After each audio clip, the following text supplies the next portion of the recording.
this is Rich Boy Wayne, aka the Specialist of Opportunity, and today we're going to do something different. Today we're going to talk about my first real estate deal. So let's go ahead and dive into it. It was sometime in 2011, and I had sent out a bunch of postcards to various out-of-state absentee owners. And I received a call back from this gentleman in South Nashville who had a property for sale. I think the story was he inherited this condo from his mother. And the condo was a complete mess, by the way. Whoever had this condo, they completely just trashed it and just did a number on this place. It was horrible. There was drug needles everywhere. The walls were painted black. It was terrible. It was a complete mess. So I spoke with the guy, and originally he wanted $33,000 for it, I think. Yeah, he wanted $33,000 for it. We talked him down to $13,000, and I think he said he had to think about it, which I was like, cool, whatever, you know. So a day goes by, and I go back to talk to the guy, and he had told me that he had sold it to somebody. I was like, what? I just talked to you the other day. How did you already sell this property? So needless to say, I lost that deal. I didn't have it under contract. I probably should have got it under contract, but I didn't. So I got the name of the other investor. He gave me the name of the other person who bought the property. And a couple of weeks later, I met this individual at one of the REN meetings. But I wasn't bitter. I wasn't angry. He got it fair and square. I understood that. I was cool about that. And I felt like, okay, that's cool. Okay. I'm curious to know how this guy got this property, because it seemed like he was pretty active. He was doing deals. At the time, I wasn't doing deals. So I wanted to know his secret. And I guess the old saying is true, and that is, when you're looking for a mentor, one will appear. And that's exactly what happened to me. I was looking for a mentor at the time, and I found one. And this gentleman was a very nice individual, a very good-hearted person, and he took me under his wing and taught me. No, I'm just kidding. That doesn't happen, okay? But we did exchange numbers, and we did talk for a while. And he even invited me to his office, and this is where the real story begins here. I go over to this guy's office, and he has this little assistant running around barefoot, it's his little cute assistant or whatever. And the whole time I'm there, his phone is ringing just nonstop. His phone just rings nonstop. And his assistant is constantly interrupting me. Hey, I got to get this phone. I'm like, okay, don't even worry about it. I'm just here. Do what you got to do, So I started to think to myself, and I kind of had an epiphany, because I noticed that my phone probably hadn't rang all that week. And here this guy is, he's doing deals, and his phone is ringing nonstop. So I decided to make a commitment to myself and say, you know what? I want to be like these people. I want my phone to ring nonstop, and I want to make a commitment. And my commitment was, because I got paid every week back then. I got paid every week.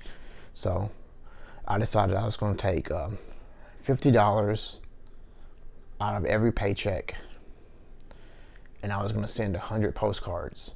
So for those of you that don't know, 100 postcards is like $50. And I was going to do that every single week until I got a deal. Well, about 2 months later, about a month later, I got a call from a guy who had a property up in North Nashville that he wanted to sell. And I was like, okay, cool. I'll go out to look at it. And the property has a big hole in the side of it.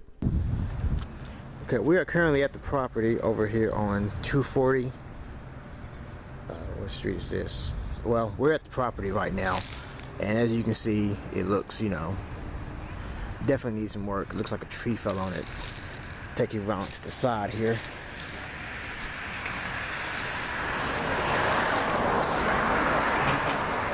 Yeah, you can see a tree fell on the side of it. I don't know if you can see that at the top there. There you go.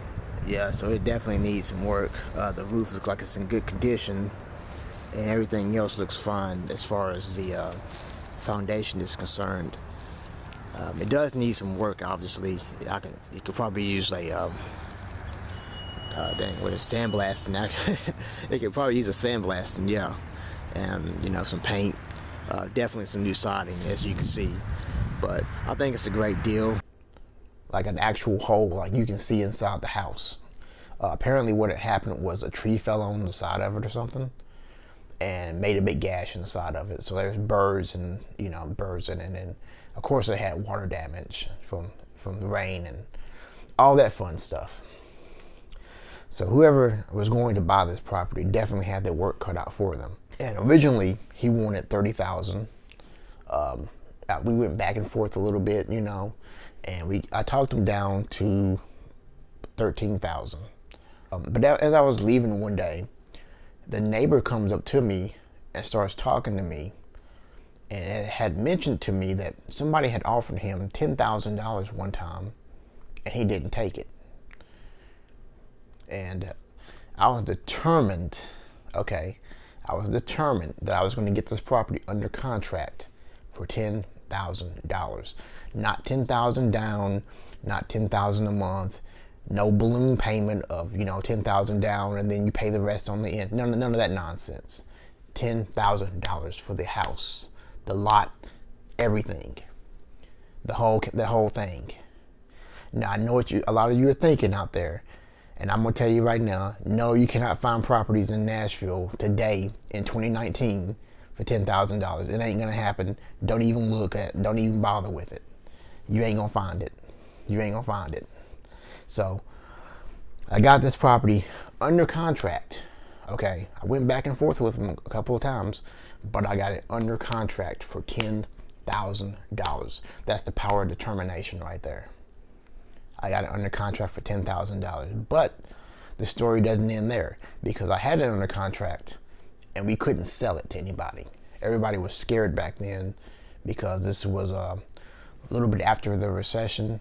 People were still scared of real estate, which I don't really understand why you'd be scared of real estate, but that's me.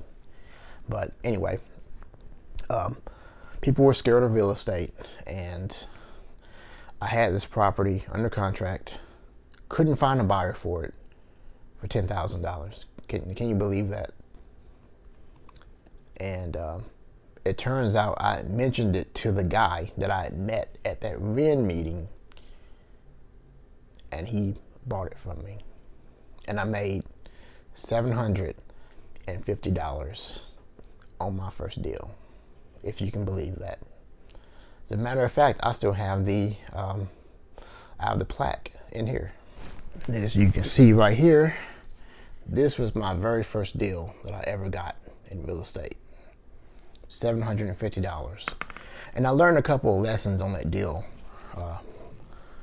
The first lesson that I learned was that you got to know the people on your buyer's list. You got to build a personal relationship with those people. You can't. I know a lot of people are going to tell you to just go out and take them out to coffee, but you can't do that. You got to build a relationship. You got to dig deep with these people, and you got to go out there and build that relationship. You got to be on a first name basis with these people. The second thing I learned was that don't compete against everybody. I know a lot of you out there are probably competitive like me, and you think you can compete against everybody, but everything is not a competition. And real estate is a team sport. You don't have to compete against everybody. I know a lot of you realtors out there, they're probably watching my videos. You're probably like, well, this guy's a wholesaler. He thinks he's stealing people's equity and blah, blah, blah. But I'm gonna be honest with you. I work with wholesalers. I've worked with realtors. I work with appraisers. I've worked with contractors, and I've made a lot of money working with people. So my mentality is a little bit different. I don't work against people that I don't have to, and I found in this business that if you work with people, you're gonna make money. And if you work with a lot of people, you make a lot of money. Very easily, actually. Matter of fact, people will send you deals. You don't even have to hunt for them. People will call you with properties. It's the weirdest thing ever. And you're probably looking at me like, this dude's crazy. But I'm being honest here. It's the truth. The third thing that I've learned was that you have to commit to something until you win. Don't think you're finna just go in here in your first week of being a wholesaler and you're gonna make $100,000 and, you know, buy a yacht, I guess, or whatever. It's not gonna happen, okay? You gotta put in the work. You gotta pay your dues, and usually that due paying period is in the beginning. It's kind of like a down payment, I guess. You're gonna put in the work, and you're probably not gonna get any results at first. But if you keep at it, then you will get. If you keep at it, you will get it eventually. That's my fourth point, is that you have to be persistent. You're not gonna always get a deal in your first 30 days or 60 days. I got mine in my first 30 days, but you know, I had been wholesaling up to that point for 2 years and didn't get a single deal until I went to my friend's office and saw how he ran his business. I thought I was doing everything right. I had no idea that I needed to have my phone ring off the hook. It never occurred to me, you know. And it's something about seeing people who are successful. I know you can hear all the tapes and read the books and hear all the audio, you know, podcasts or whatever. But until you actually see someone who is successful doing this business, it somehow it just doesn't relate. It's not the same. I guess that's what I'm trying to say.